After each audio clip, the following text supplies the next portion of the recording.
It's just about time to get our staff together, get them energized, and get them trained up as much as we can for the arrival of our campers. Who better to discuss the ins and outs of staff training 2023 than Roz and Jed Buck? This is the Day Camp Pod.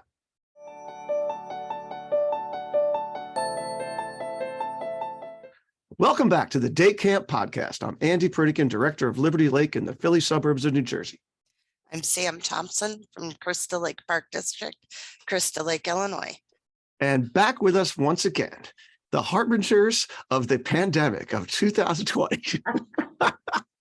Roz and Jed Buck. They were literally the last podcast that we did before we all went off to Tri-State Camp Conference and had a very awkward time and then entered a very strange world. But it was an awesome podcast. And I bet it had a lot of listens because people had a lot of time to listen to it.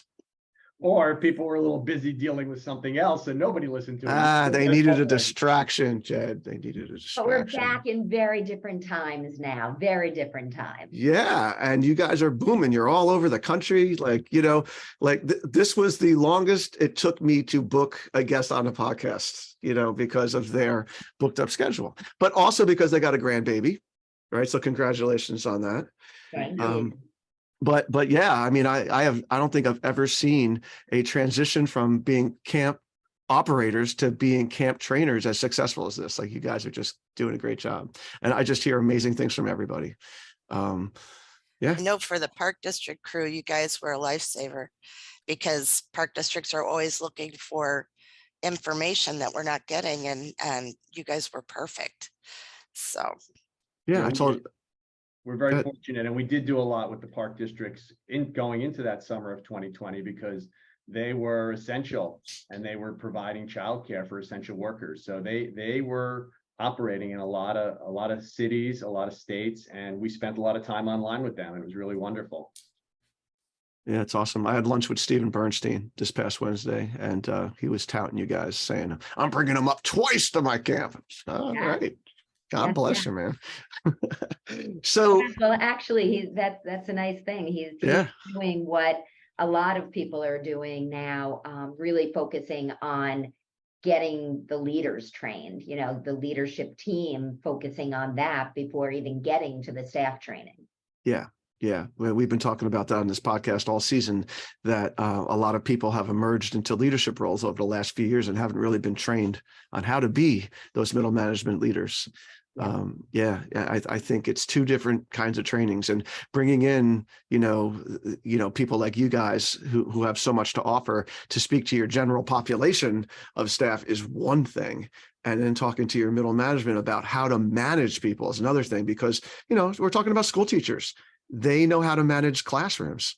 They don't necessarily know how to manage a classroom amount of adults or young adults. Absolutely. Yeah. Absolutely. Or it's a young adult that just grew into the position and they've never had to be on the other side. So yes, going from, being taken care of, being the camper that was focused on, to now being the one who is taking care of other people's children and needing to give that care and focus on those children. Or as you were saying, Andy, or Sam, the great counselor, the great general staff member who now is moving up to be in a leadership position and is not only dealing with the challenges of leading for the first time, but if they're staying within the same organization, they're going from peer to supervisor, which is a tough leap sometimes. Yep. It requires training. There's no doubt about it. You can't just cross your fingers on it. We see it. We all see it as people that operate our own businesses. These people who have been with you for a long time, whether it's full timers or seasonal people, that you just can't assume because they've been here for a while that they can then get to the next level. Because the next level, it requires direct reports and requires management skills, right? And just because you can make bagels doesn't mean that you can manage people who make bagels. Yeah. Right. And bagels is right, because it happens in every business. Exactly. Yeah. We always used to say in the radio business, the best salespeople are not the best sales managers. In fact, many times they're the worst sales managers because it's a different skill set. Yeah. And same thing with coaches, right? I mean, there's some of the best coaches out there were not necessarily the best players themselves, right? We know plenty of great players who bombed as coaches. Yeah. Oh, yeah. Yeah, no doubt about it. All right. So we're all putting the final pieces together, or at least, trying to figure out, the schedule, the skeletons of our staff training, and look, starting with the macro.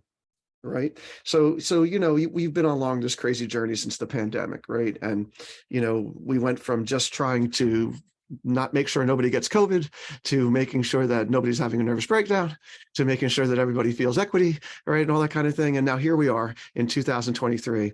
And so I'm just curious, if you had a blank slate for a camp right now and the time to deal with it, where would you start? Are we trying to inspire them? Are we do we want them to bond? Is that, the important things? Do we want them to learn? Right. And I know it's all of that, but where do you guys see it starting? Where's the tip of the iceberg? I think that one of the most important things is connection. And we like to say connection before content. So this idea of bringing, whether it's your leadership team first, and then your staff next, and then on the next level, when you get to camp, your campers and groups of campers, bringing that connection in and getting them connected before you do anything else. Really establishing that connection before content, because everything we do is going to be more effective and more successful if we're a connected team of leaders, and then we're a connected staff team, and then ultimately we're a connected group of campers. So I think that connection piece is key. And I know some camps are doing it throughout the year. Zoom has become a wonderful thing in the COVID days. Everybody got used to it. Everybody got comfortable with it. And some camps are doing that throughout the year just to start the connection before they even get to pre-camp training. I think the other thing that we really try to focus on with our clients is to move as much of the administrative stuff out of your in-person staff training. Get the staff handbook and all of that stuff, as much of that done before you get to in-person training, so we don't have to sit there and read the staff manual as a group, which allows us to, when we're in person, focus on the things that we want to focus on when we're in person. The connection, like Roz said, the co-counselor dynamics is another big area that's, again, part of it is the challenges that you mentioned, Andy, but getting co-counselors not just on the same page, but on the same team, so that as the summer progresses and it gets more and more challenging, hopefully we can avoid those blow-ups that we all deal with in weeks 4 and 5 and 6. Hopefully we can be in a better position to avoid those. The other thing that we're really seeing a lot of is the inclusivity, and making sure that camp is a safe space for everybody and everybody finds their place at camp, because that's one of the wonderful things about camp is you can be a totally different person at camp than you are during the year. And being able to deal with all those things with our staff in person is the best way to do that. So the more time we have to deal with that, the better off. We've yet to meet a day camp person who says, gee, I have too much time for staff orientation. I don't know what to do with it all. Right. Nobody's got enough time. No. So the more time we can focus on the important things, the better off we're going to be.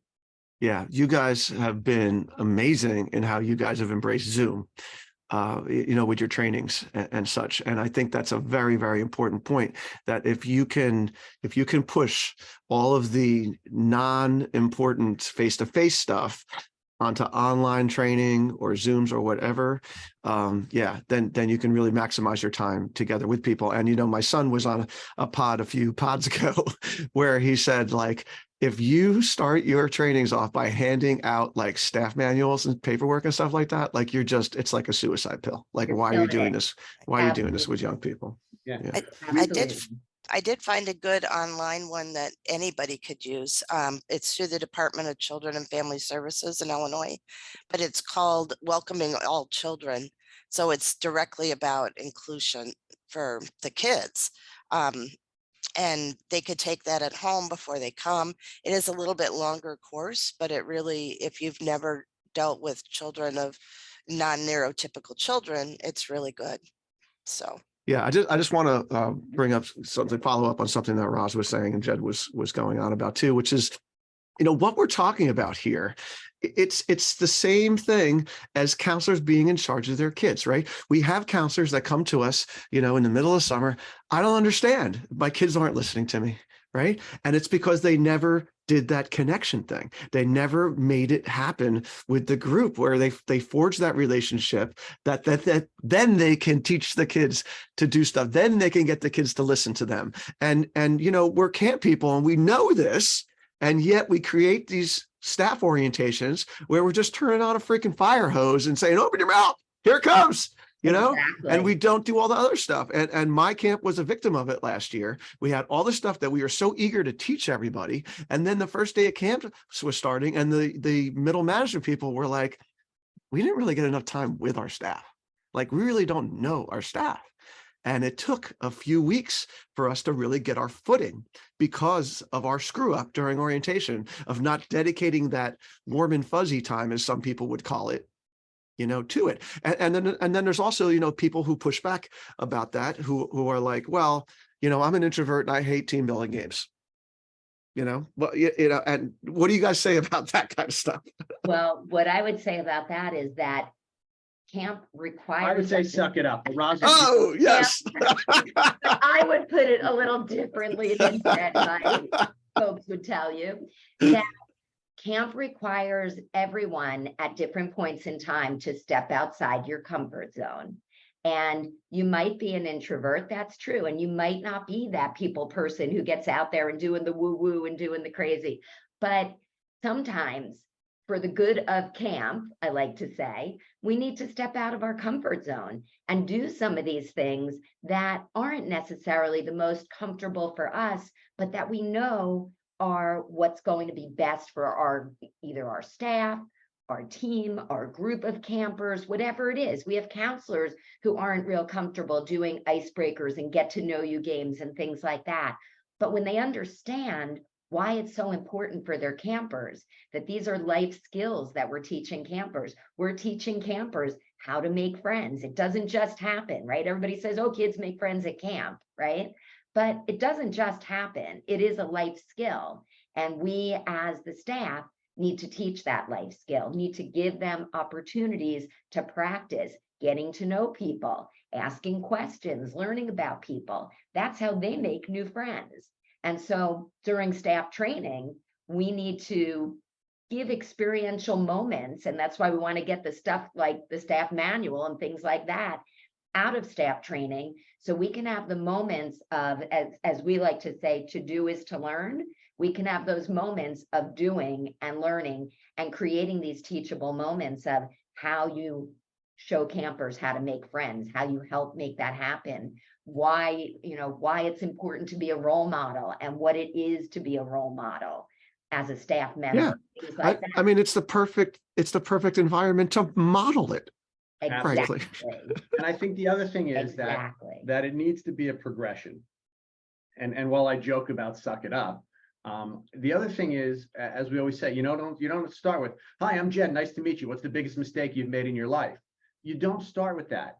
You start with simple things and you get everybody comfortable and it becomes a progression. And that progression doesn't have to take 4 weeks, but you need to get people comfortable and you need to do icebreakers that have meaning behind them, not just silly things, walking around, making it sound like an animal that doesn't really have a reason for being. And as Roz used the word why, and that's important to make sure that everybody understands why we're doing these things and to do things that don't make people feel uncomfortable. You can do team building activities. There's team building and there's team bonding, and you can do both of them in a way that people don't have to feel uncomfortable. Doesn't mean that absolutely nobody will feel uncomfortable, but you can do it in a way where the vast majority of your staff will feel comfortable. Well, at Nationals, you guys did a change activity for supervisory or leadership staff. Do you want to explain that one? I'm definitely stealing that one. That was quick, easy, and so impactful. And we've had people who've stolen it already, and we've used that all over the place. We learned that from a friend of ours, Sardik Love, many years ago when we first started getting into this. And we still go to conferences ourselves to learn about staff training. And we learned this from Sardik. And basically the concept is that you use the candy warheads. And we give everybody warheads and we talk about change. We talk about what's hard about change. We talk about why people are resistant to change. We talk about people who are, what are the characteristics of people who are successful with change and what good things can come out of change. And then we all pop a warhead into our mouth. And warheads, if you don't know what they are, they're a candy that starts out really sour, but if you stay with it, the inside of it is sugary, it gets sweet. And so we draw that analogy of persevering through the times that might be challenging to get to the sweet part in the middle. And that's what happens as you're working at camp. There are going to be times that are not going to be all fun and games or all sunshine and smiles, as we used to like to say. But you need to hang in there through those. You need to persevere through those. And if you do, you get to the fun part. You get to the great experiences with the campers. And it's a great analogy for what happens during the summer. No, that's so true. And that, that leads into the thing that, Dr. G and others have been focusing on the last couple of years, which is resilience. Yeah, right? absolutely. That this is a hard job, and I just interviewed a few people this week, and for the young people, I very often say this will probably be the hardest job you ever have in your whole life, plain and simple, right? And if you can do this, you can do pretty much anything else.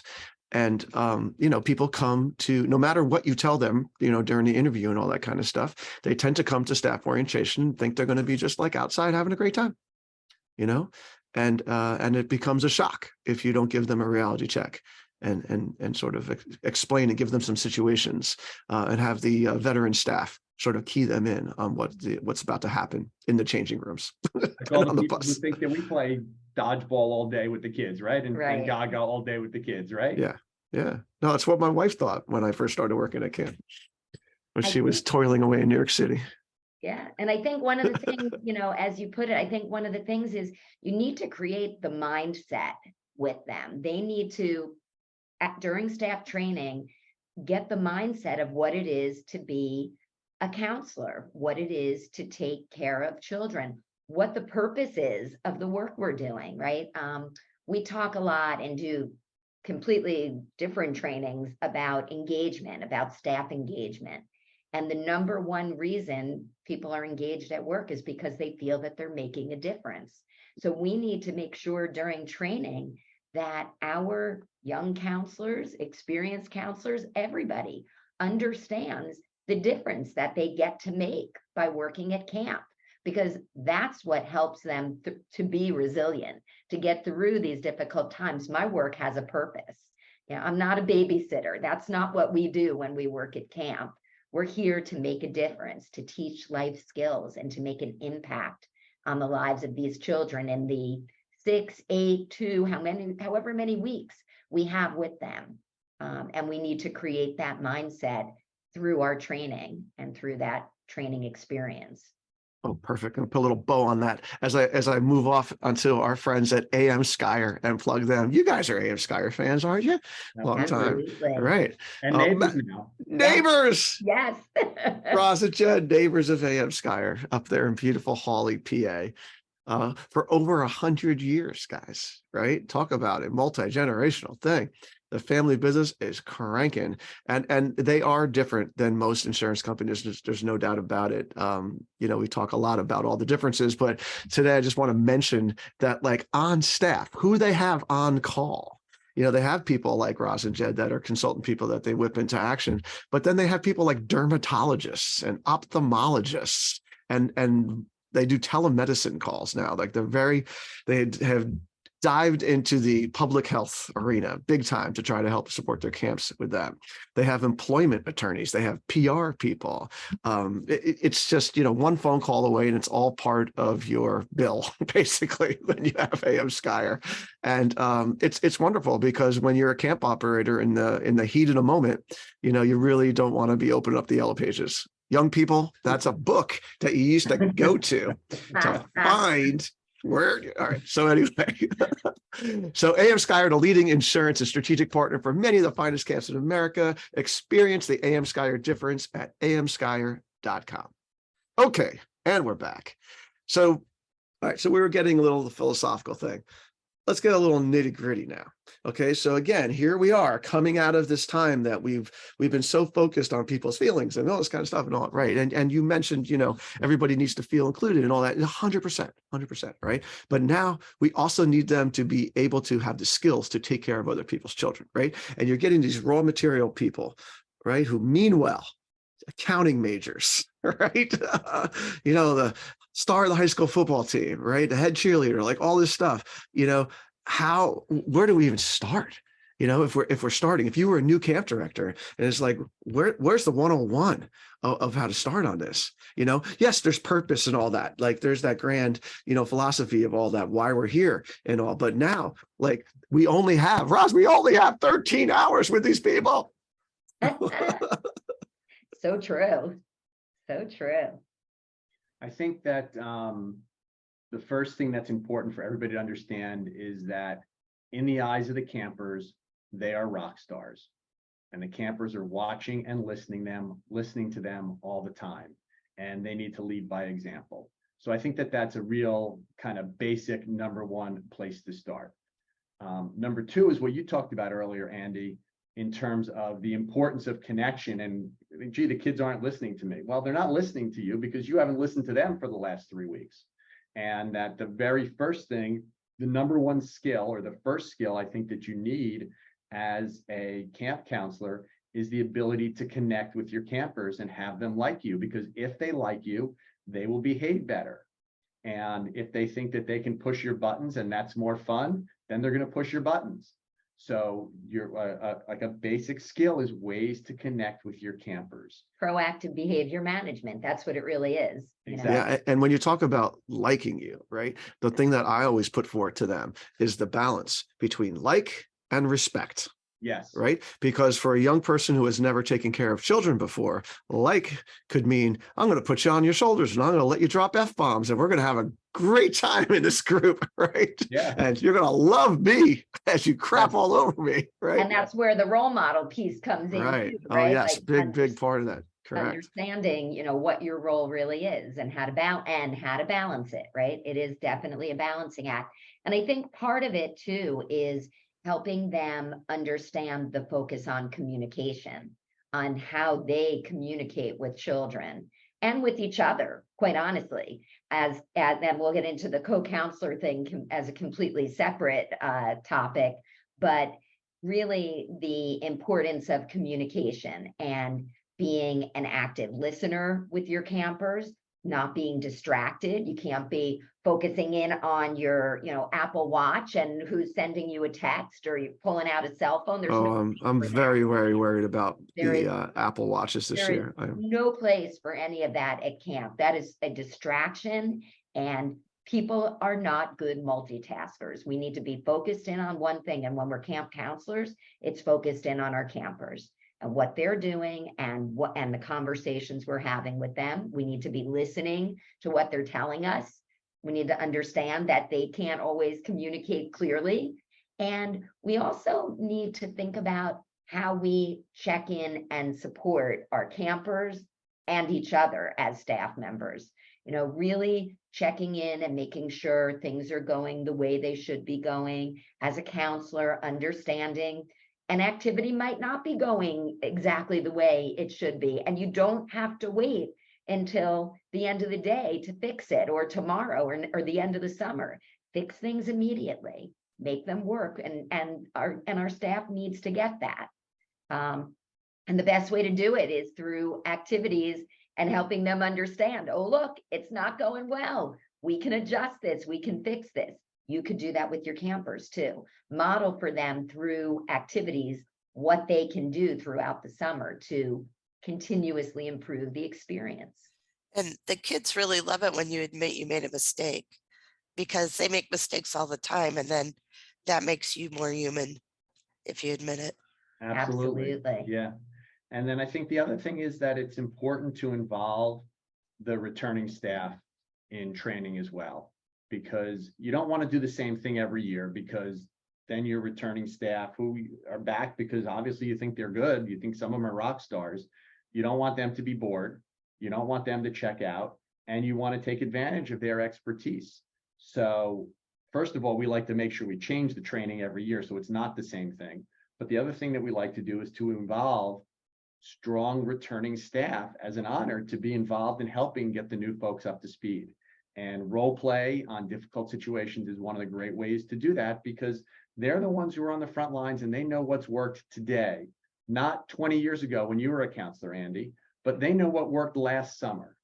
And it's important to take that level of expertise and involve them and have them share that with the new folks.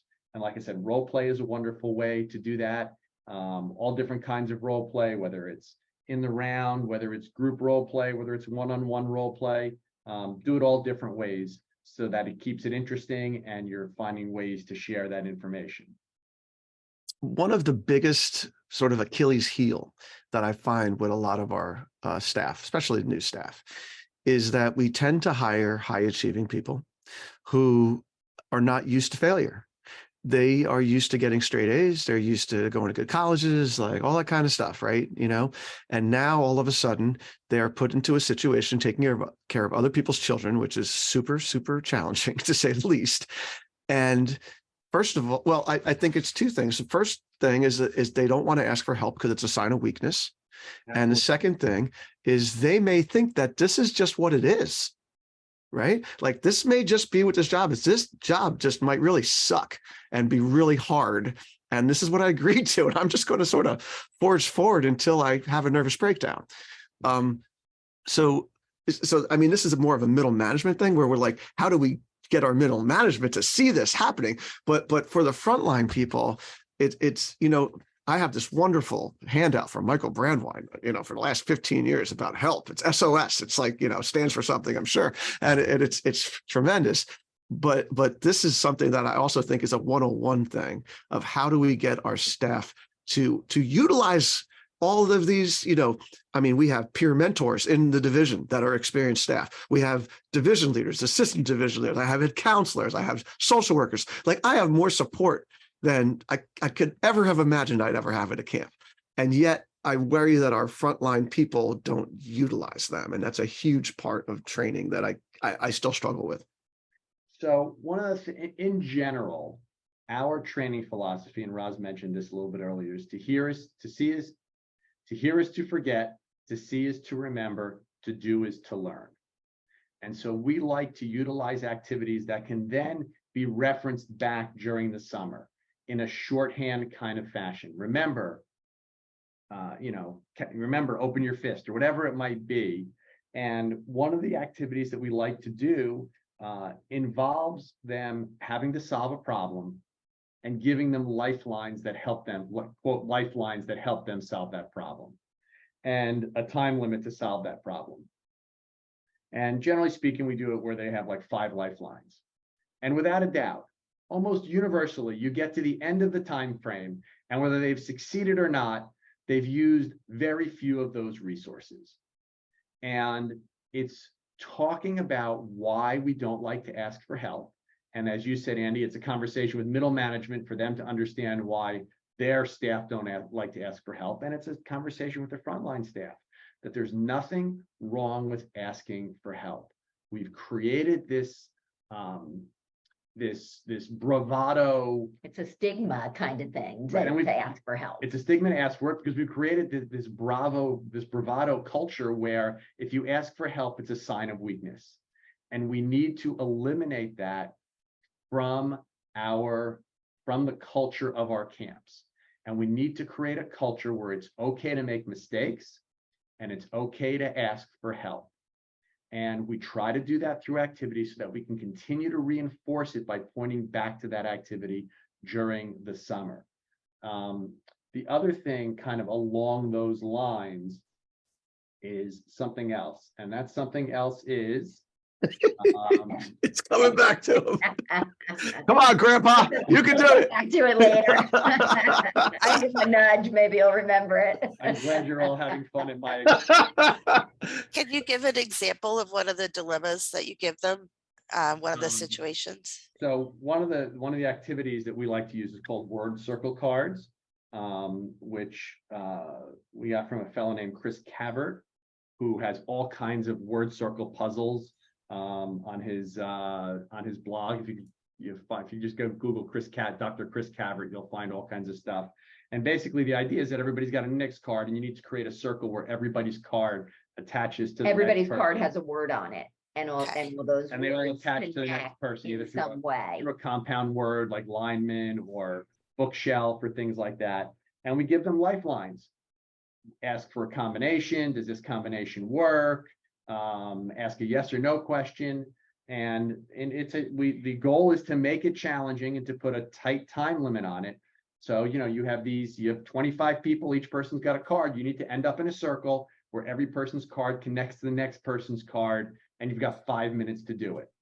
Go. And they also have to agree as a group to ask for the lifeline. So Right. that's always an interesting thing, because you'll have somebody saying, I think we should get a lifeline. I think we should ask for a lifeline. And everybody else. No, we could do this. We could do this. Figure it out, try and figure it out. And at the end of the day, when we debrief and reflect on it, everybody's laughing at themselves, really, because they recognize, it's the experience of, I didn't have the courage to just ask for help, to just say, I don't know this, I need a little bit of help. And if they had asked for help along the way, they could have either gotten there a whole lot faster, or maybe they might not have gotten it solved at all, and they could have solved it if they had asked for help. And they are the ones who recognize this and come out and say this. And we will do this as an activity with leaders to get them to understand that this is how your staff feels. This may be how you feel. And this is also how your staff feels about not wanting to come to you, being afraid to ask you. So it's an activity that you can in turn do with your staff to help them recognize. So a lot of times the activities that we use are things that if we use them with leaders, they can use them with their staff. If we use them with staff, often they're things that they can do with their campers, especially the connection things. That's wonderful. And we also try to make the point that what was the downside of asking for this? Did I say you were going to have less time? Did I say you were going to have to go run 2 laps around camp? There's no downside of asking for help, and that we really need to come to understand that. And the other thing, which I was going to say a few minutes ago, which is now popped back, All right. because that's kind of how this thing works, is that we also try to put forth the acronym FAIL. And I really don't know where we got this from years ago, but that FAIL is first attempt in learning. And don't look at failure as a downside, look at failure as an opportunity to continue to get better. And don't be afraid of failing. Wow, you guys are becoming acronym kings and queens, I have to say. You guys are just pulling them out of your pocket phenomenally. Oh, that's so wonderful. All right, we're going to put a bow on that one too, because that was a killer way to end that little segment. And I just want to talk about commercial recreation specialists, CRS. What can you say about them, Jed? Come on, We love them. Yes. Yeah, we worked with them. Right. When you first bought Meadowbrook, I think you invested heavily into them. All our boats. Actually, when we first bought Meadowbrook, we had no money. And so the very first thing we did was we said, Rich, what's the cheapest thing you have that we can add that's fun? And we bought those power paddler boats that were great. Power And peddlers, yeah. They were great partners of ours forever. We still see them at conferences all over the country, both camp conferences, park and rec conferences. We sat down with Ron at Tri-State and spoke with him about all the different fun things that they're doing. And we recommended them to many of our friends and clients. And what's really interesting is when we first met them, we thought of them really as the supplier of our boats, and then we learned, oh, they build pool slides, and then they built tremendous, beautiful pool slides for us. And now we've seen the things that they do at lakes, when we go to day camps and resident camps, and really they're in water parks all around the world. Yep. They do, from small to large, beautiful setups in lakes for everyone. Yeah. I think that as global warming continues, they are wonderful when it comes to shade structures, water park stuff, things you can bounce on, all different ways that we can stay in the shade and stay wet. It's CRS, Commercial Recreation Specialist. Check it out on their website, CRS4rec.com. CRS is serious about fun. All right. So, Got Got all our friends as sponsors. Yeah, You know, I love I it. I try, you know, they only let me have two, otherwise Campminder would be right here. Also. So, all right. So just want to continue this. So Sam, what are the biggest challenges that you're having right now in figuring out how you're going to create your staff orientation this year? Well, I think they solved it for me.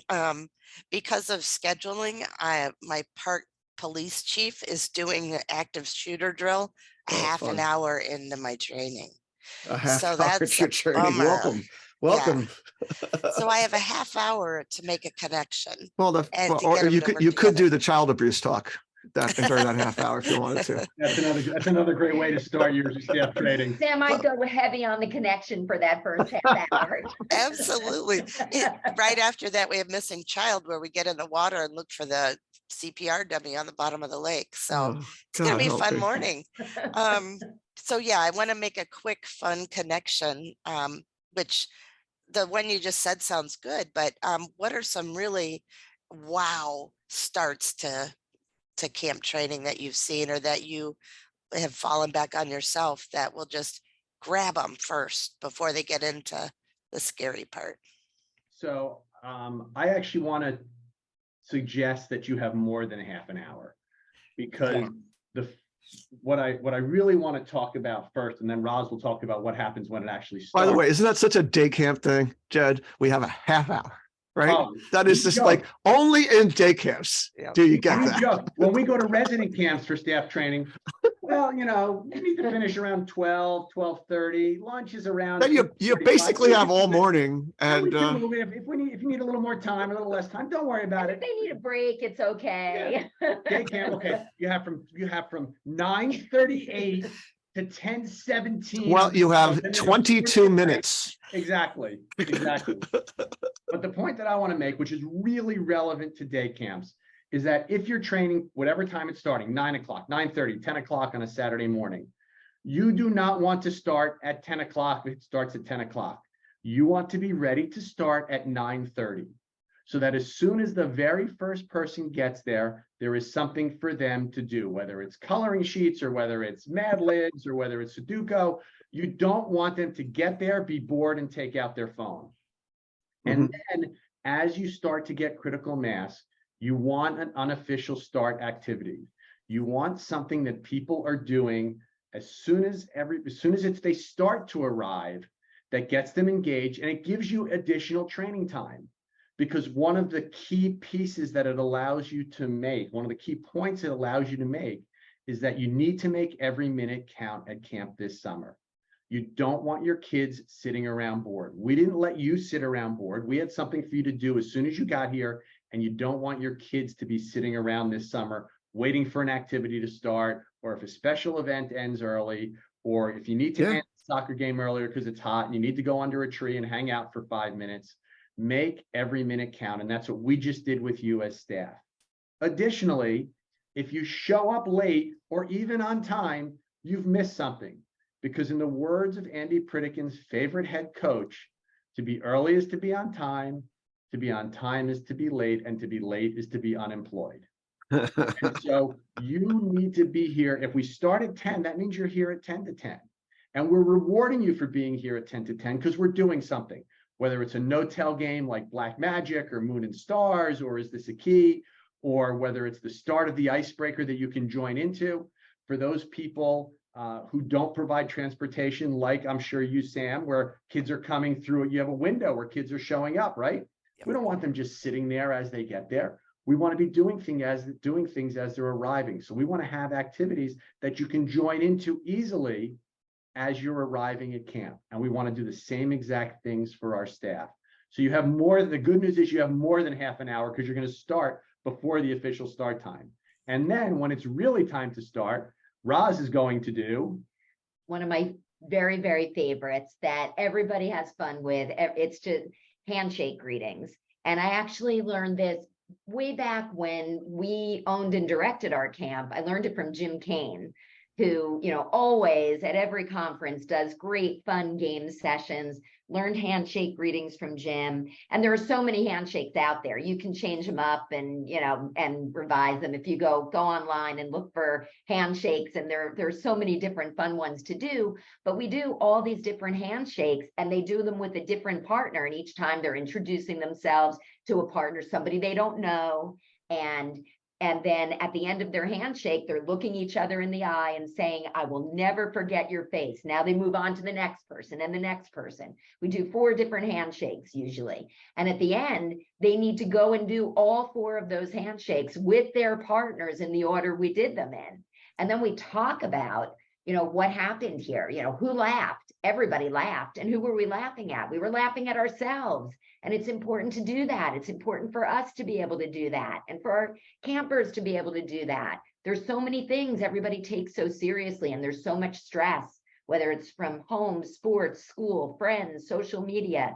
But camp is a place where we can relax and have fun and feel safe and secure and taken care of. And then there's the whole, these activities, these crazy handshakes, come naturally to some of us, right? But not to everybody. So there's that stepping outside your comfort zone. And I always like to say and share with everyone, life begins at the edge of your comfort zone. And so think about that for yourself and this summer in what you're doing, because creating those crazy moments, that creates the memories, that creates the magic for the campers. It might not be something you're that comfortable with, but maybe you'll get comfortable with it. And then there's even the looking that person in the eye at the end of each handshake, and the fact that as staff members, we want to do that with our campers. And that might mean getting down on our knee to do it, right? But looking everybody in the eye and connecting with them. So right off the bat, everybody's moving around, everybody's active, everybody's meeting different people, they're doing silly things, they're loosening up. And now we move forward into the rest of our training with lots of little messages. As Jed said, when we do icebreakers, it's not just for the sake of mixing it up. It's what can we talk about and reflect on afterwards to create the teachable moment that they can take some messages forward in how they do what they do. That's one of my favorites. Talking about comfort zone, I used to do donuts when they first got there. They're not going to eat in front of each other first day of camp training. Might as well save them till they're more comfortable with each other, and then they'll eat. Yeah, absolutely. Yeah, for sure. And then there's the standard. We love human bingo, kind of in the generic fashion. We're doing a training this coming Monday where it's small. There's only 17 participants, and we know about them. So if you have a smaller program and you really have the information about all of your staff, we're doing a human scavenger hunt version of human bingo, where it literally has specifics about the individuals who are going to be there. So if Sam was going to be there, I might say has 4 grandchildren, 4 or 3. 4, you were right. Has 4 grandchildren. And if Andy Pritikin's going to be there, I might say used to be a music teacher, or went to Hofstra University. So I have things that are very specific that they need to find. And again, they're finding things that start conversations. Simple things, 5-finger icebreakers. For your thumb, something you like. For your pointer finger, where you're headed. For your middle finger, something you don't like. For your ring finger, something you're committed to. For your pinky, a small fun fact about yourself. Candy connections. Everybody gets a couple of pieces of candy, and we have questions, and you pick the candy first, and then based on the kind of candy you picked, you share with somebody, and we match them up in all different ways. You share with somebody the answer to a question based on that piece of candy that you've picked. If it's a Starburst, a famous person you've met. If it's a York peppermint patty, something that refreshes you or invigorates you. Another one that I love, it's called incorporations, and it's so simple, requires no props, and it's great with staff, and it's great for staff to do with campers.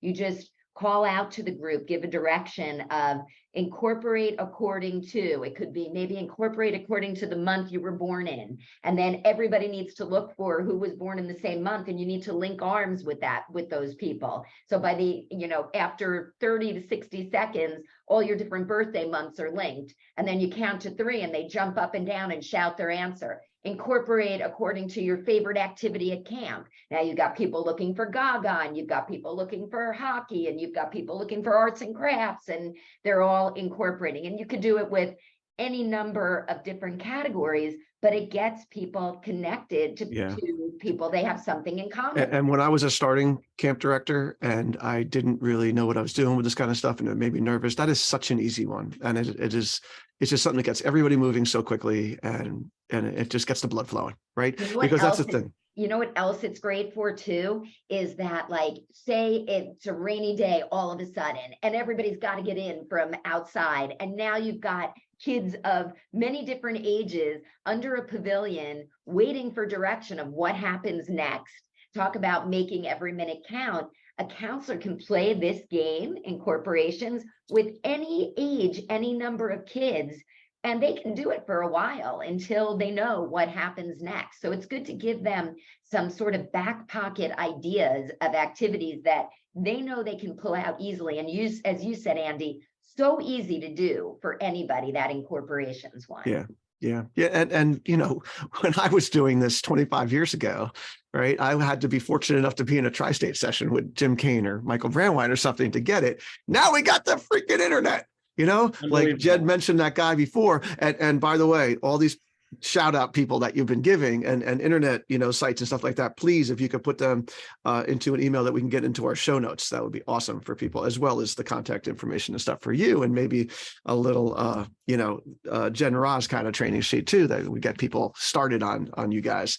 But you know what you guys keep on saying sort of unintentionally, but yet intentionally, is that you're simulating camp, right? Like, so you're talking about this like Saturday morning at 9:30 in the morning, where it could be just like a death zone if you don't take it seriously and everybody's just staring at their phones waiting for things to start, right? I mean, you would never do that on the first day at camp with all your kids. You would have music, everybody would be greeting you. It would be like this big, fun, awesome thing. Well, my God, why isn't it the same thing? And that is something that I've learned over the years from hearing people talk about it, that is a no-brainer. And you cannot just rely on your full-time staff to do that. That's where you can grab your veterans, right? At my camp, I call them peer leaders. They're like orientation leaders, and they're there early and they're manning the tables for registration. And they are at the parking lot, right? Greeting people as they come in, just like you would be with the campers. Because again, like, here's your chance to model what we're going to try to do in 2 weeks on the first day of camp. Don't miss the opportunity. And we say to our seasonal folks throughout orientation, you're the counselors and our counselors are the campers, and you need to behave. You need That's to 100%. show them how to be counselors, because you're going to be their counselor through orientation. And the things you want them to do during the summer, you need to do them now. When you sit and you have lunch with them, you make sure that you're the one who goes up and gets the first round. You're the one who makes sure that everybody has anything special they need, or that we're cleaned up at the end. It's just music to my ears. And I'll go a step further and say that the full-time staff, you guys are the middle management, right? So you need to be doing what you expect your middle management to be doing in the summer also. It should literally just be completely synchronized all the way down. Absolutely. And great signage. And like you said, great music. You know, you want to make sure that everybody feels comfortable from the moment they drive through that gate. Yep. Because you want them to show up at the next orientation. On time, right? Or early. That's just show up, please. Please just show up. And I'll also say, with respect to the show notes discussion, all the activities that we've talked about, we have one sheets on all of them. And whenever we're at conferences or whenever we go to clients, we share those with our clients so that they can then use them. So I will have the contact information in the show notes. And if anybody needs one sheets on anything that we talked about, we're happy to send those out. Nice. Oh, that's so wonderful. Thank you for being so generous. Andy, you talked about you want them to show up for the next one, just show up, right? And that's really important for your leaders, you know, those middle leaders, those supervisors, to understand their role in making sure that happens, right? We talked earlier about engagement, getting our staff engaged, right? Making sure they understand the difference they're going to make, the importance of their role, making sure they feel appreciated, right? thank them. Thank them throughout the day for being here, for helping, for participating, for, for focusing in and learning so much. Show appreciation in lots of ways during training and all summer long. No, my full-time staff sometimes gets mad at me because they're like, why do you show so much more appreciation for these seasonal people that come in than you do outwardly, like outward appreciation, than you do for us? Like, well, you got a 401k, like these people, their commitment level, their buying level is so low. They're here. It's their summer job. It's their 8 weeks, right? Like they could at any moment be like, you know what, screw this. I don't need this, So yeah, like you really have to do all those things you just said, Roz. You just got to be committed to that. You cannot take these people for granted. You know what else you can't take for granted? I'm so glad you said that.